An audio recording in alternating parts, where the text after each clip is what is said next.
Mövsümündə olmayan meyvələrin faydalı xüsusiyyətlərindən yararlanmaq üçün onları bir neçə üsulla digər mövsümlərə, digər vaxtlara hazırlayırlar ki, burada da əsasən qurudulmasından və yaxud da dondurulmasından istifadə olunur. Qurudulmuş meyvələr onun daha çox suyunun qurudularaq, nəmlik faizinin azaldılaraq tərkibindəki faydalı xüsusiyyətlərini saxlamasına və bu prosesdə də sanitar gigiyena qaydalarına, qida təhlükəsizliyi qaydalarına əməl olaraq hazırlanması ən önəmli şərtlərdən biridir. Belə olan halda həmin qurudulmuş meyvələr öz tərkibini saxlamaqla yanaşı, eyni zamanda lifli qidadır və faydalıdır. Xüsusilə də belə qidaların daha uzaq məsafələrə daşınması və yaxud da mövsümü olmadığı zamanda onun faydalı xüsusiyyətlərindən yararlanmaq daha asanlıqla olur. Lakin bəzən olur ki, marketinq hilələrindən istifadə edərək daha cəlbedici görünməsi üçün müəyyən rəngləndiricilərdən, dadlandırıcılardan, əlavə şəkərdən istifadə olunur ki, belə olan halda bu meyvə quruları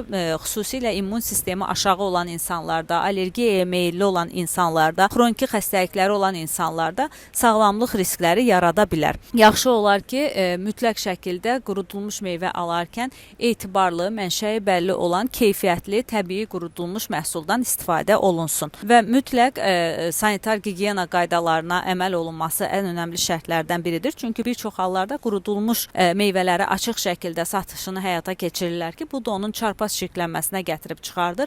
Çünki bir çox insanlar bu kimi qurudulmuş meyvələri yumadan istifadə edirlər və belə olan halda çirklənmiş məhsullar həzm sistemində problemlərə gətirib çıxarda bilər. Dondurulmuş məhsullarda isə daha çox gilə meyvələrin dondurulması daha faydalı hesab olunur ki, çünki gilə meyvələri dondurarkən onların demək olar ki, tərkibi dəyişmədən uzun müddət qalır.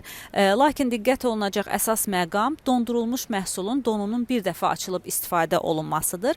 Əgər temperatur rejimi dəyişirsə, bu zaman həmin məhsulun tərkibində mikroorqanizmlər sürətlə çoxalır ki, bu da onun keyfiyyətinin aşağı düşməsinə və qəbul edən insanlarda sağlamlıq risklərinə səbəb ola bilər. Və yaxşı olar ki, qidaların dəyərinin qorunması üçün uyğun meyvələri doğru şəkildə dondurulması həyata keçirilsin və dondurulmuş meyvələr soyuducuda, dondurucuda saxlanılarkən bu zaman yaxşı qablaşdırılmalı, digər bişirilməmiş məhsullar, xüsusilə ət məhsulları ilə eyni yerdə saxlanılmamasına diqqət olunmalıdır.